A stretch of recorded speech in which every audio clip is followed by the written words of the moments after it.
Hello and welcome back, and today I want to talk about Google Wi-Fi. Now this isn't exactly new, I know, but on this channel I've been talking about mesh networks for quite a while now and looking at the big products that are there at the top of the ranking in terms of popularity, and I want to compare them all one by one, not just with each other, but of course with the Synology mesh system that I've talked about in previous videos, because for me personally, I still maintain this is very much the best mesh router system you can get right now in terms of hardware and software. But that's for a later video when we compare them directly.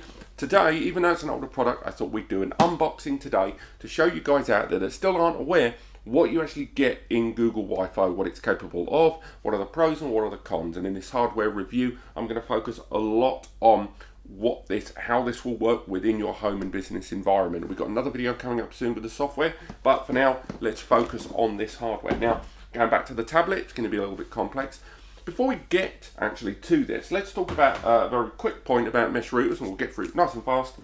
Why should someone buy a mesh router and not just utilize the router from the internet service provider or power line adapters? Now, power line adapters are the means to connect one end of your internet service provider's router via LAN into a wall socket with one of these connected in it, a wall plug, and then at another point in the house, connect one of these bad boys, like this one that's wireless. This is TenderNet, and what this will do then is create a Wi-Fi network at that end of the house. You can mirror your existing Wi-Fi network, so at one end of the house you'll have your ISP with its Wi-Fi antenna, and at the other end of the house you can have this. So why on earth should you spend hundreds and hundreds and hundreds of pounds on a mesh router system when you could buy one of these for about 40 quid, or it comes in packs of 2 for about 40 or 50 quid, and the route from your ISP? Well, when you're traveling between devices, let's use the different ends of our house here, what happens is when you're carrying a device like my tablet, I'm on the Wi-Fi.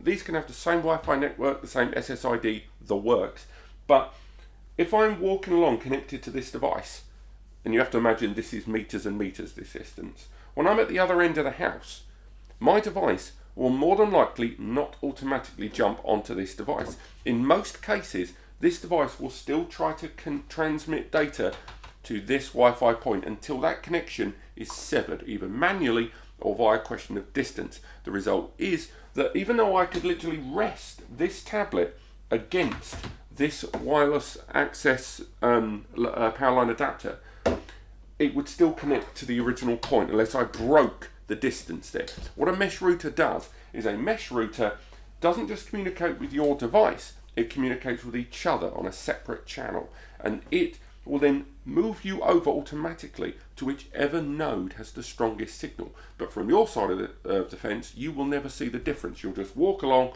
and as far as you're concerned, you're still connected to the same Wi-Fi. But in the background, you're actually now moved over to a separate node, and that's kind of the whole point of mesh systems, to create not only huge blankets of coverage, but also ensuring you still maintain the fastest connection.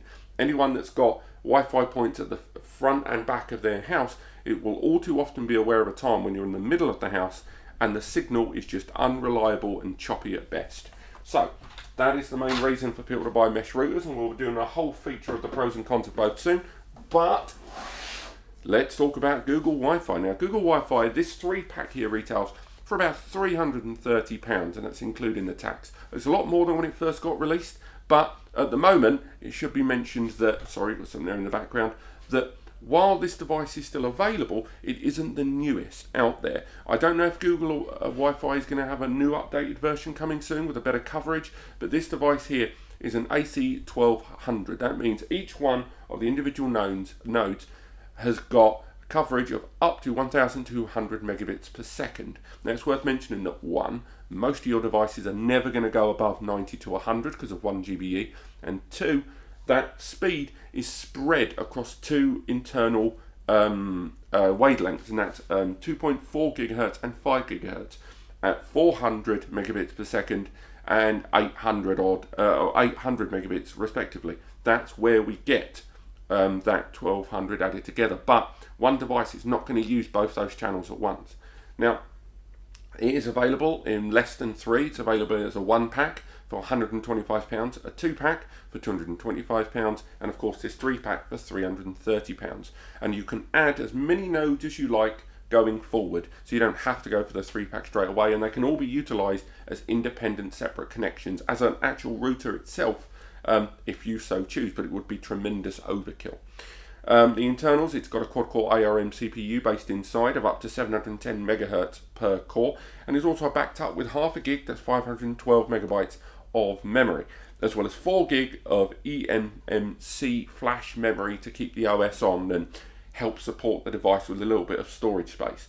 Each node has 2 LAN ports as well, so you almost certainly are going to need to utilize your ISP router or a network switch, because you're bound to have more than one device that needs a LAN port in one given location, such as your smart TV might be landing, you might have a NAS that's landing like any of these devices, a console that you don't want to rely on Wi-Fi, a PC, and more. So if you do connect this to your existing internet service provider router, do remember that by doing that you will need to disable the Wi-Fi on your internet service provider router, otherwise there'll be conflictions and problems going forwards. Also remember that you're now going to have a 2-layered software approach to your network environment, because Google has its own software built in with the mobile app that I'll get onto a bit, and your ISP router will still have its own maintenance. Google won't just take over that. That's one of the main reasons I champion the Synology system so well, because the Synology router management covers everything, and they supply a proper full-end router with multiple LAN ports and more. So the device also has USB power built into the rear, so again, no fiddling around or getting very proprietary expensive power connectors. And it's dual band with 2x2 stream, that's MIMO, so multi-input, multi-output, all in the surrounding area. And one of the things that a lot of people have highlighted this for, and I can't wait to test this, is despite its 1200 megabits speed rating across those respective bands altogether, this apparently has the best penetration of its antenna inside to reach other devices. So it might not have the max speed of other devices that have been listed, because it is a little older, such as the Linksys and the TP-Link we've reviewed on the channel. But it is stated that this just gets through a lot more walls, and I'll be interested to see how that pays out in our coverage tests later on. In terms of software, there's a usual Bluetooth setup for initialization. There's a Google Wi-Fi application, although I don't like the fact that there isn't a desktop application available. Apparently you can get into this via the desktop, but again, I don't like that you've only got the mobile app, iOS and Android. Device priority means that the certain devices you can assign privileges to, where they will always have the right of speed of the connected environment, which means your mobile phone, your laptop, your whatever, if you need to make sure that is never compromised in terms of speed, you can make sure it always gets the full connection regardless of how many other devices are on the network.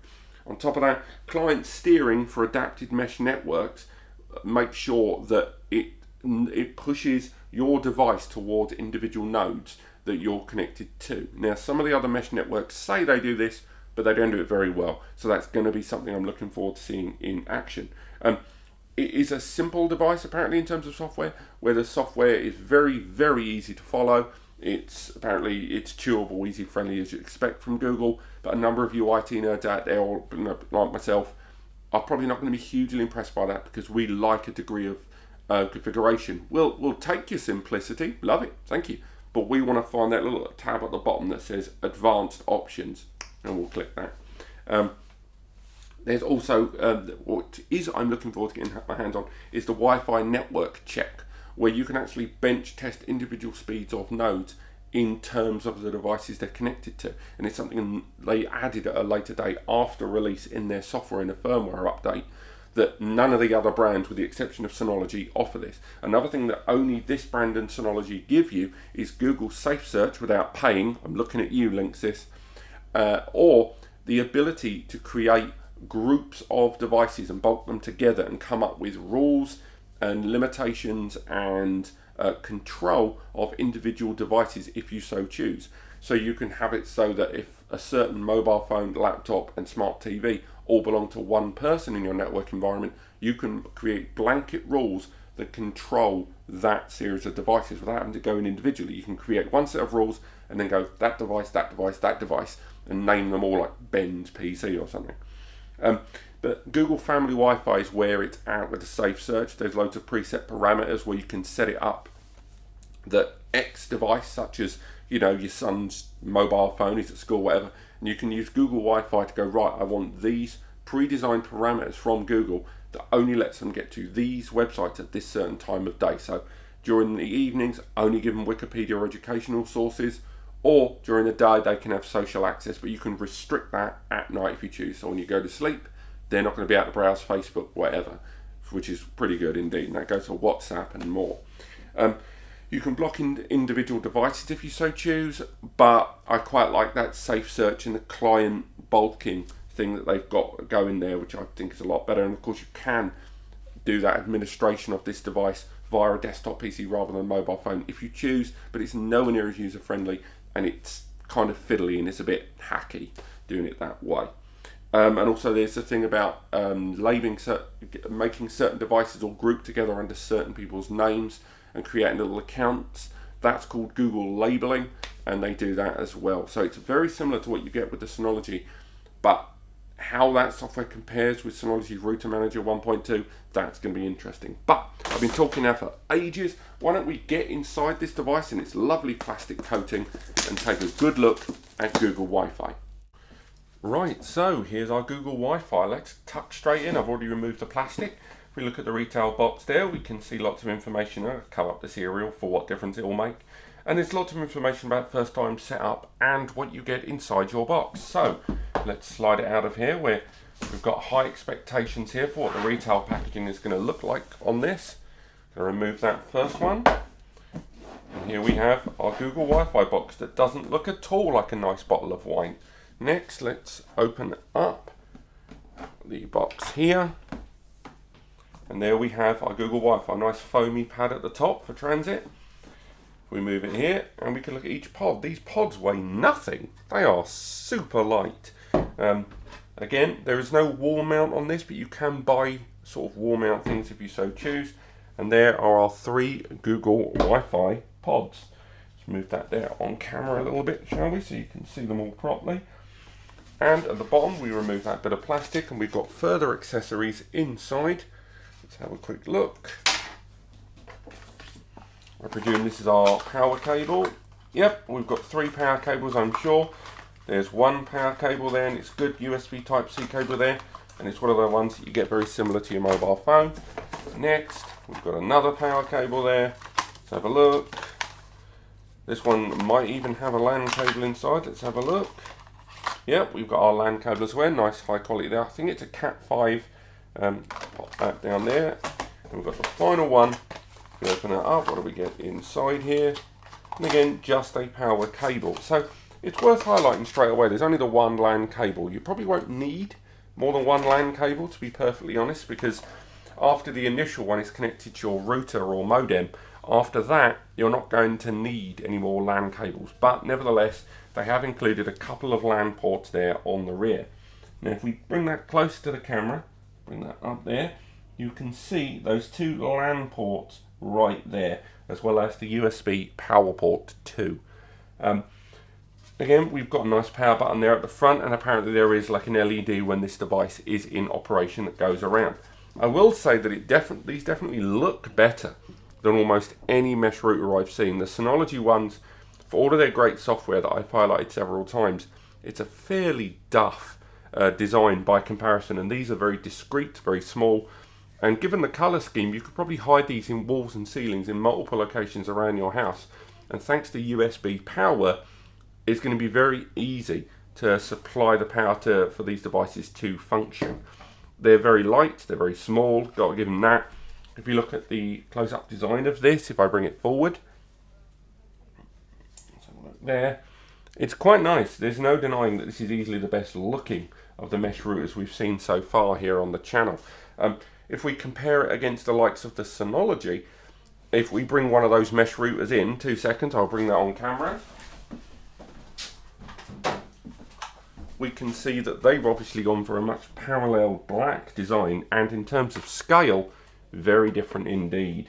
Now, it is worth mentioning that the Synology ones are AC 2200, which means much better coverage. And in terms of antenna, They've both got the same number of antennas inside, I believe. But for me, the Google one does look better on the outset. But of course, it will come down to the software and how they compare. But this has been Google Wi-Fi, and again, this has just been a quick overview of the hardware before we make our way into the software and obviously how it compares with other mesh router systems. If you've got any questions or you've got any recommendations for the test, particularly in our speed and coverage tests that we'll be doing soon, do let me know in the comments. But otherwise, thank you so much for watching. I look forward to seeing you on the next video. Don't forget to like and subscribe, and I'll see you next time.